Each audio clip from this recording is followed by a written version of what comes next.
Beep, beep, beep, beep, beep. Ay, dahil ngayon mga bes, panahon na kung saan pumupunta sa mga sementeryo, uso na naman ang mga kwentuhan ng mga nakakatakot. Ay! Nakakatakot! Paano matakot?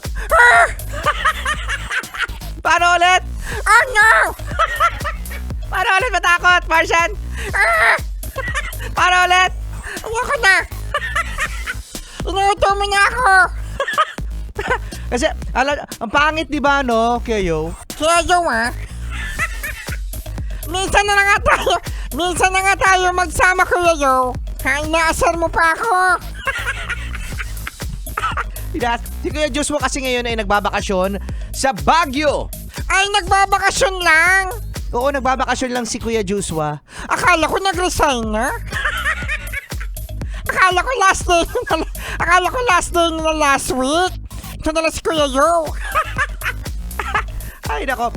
So, ito na nga mga beso dahil nga sa puro katatakutan na naman na nakikita natin sa news feed natin, no, yung mga interesado mga kwento na nakakatakot.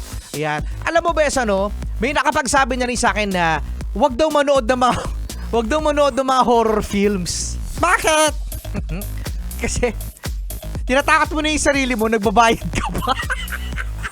Tinatakot mo na yung sarili mo, nagbabayad ka pa. Kaya ka nga nagbayad para matakot. Totoo nga, no? Kaya ka nga nagbayad para matakot. Pero alam mo, bes, no? Napakahirap talaga ang manakot. Yes, totoo yan, no?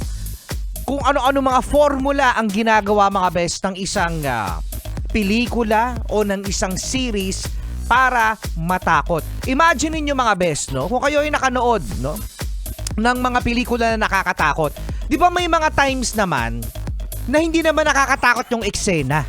Martian, ano yung nakakatakot? Yung monster! Oh, bukod doon sa monster, ano yung nakakatakot pa? Yung bida! Yung bida, bakit?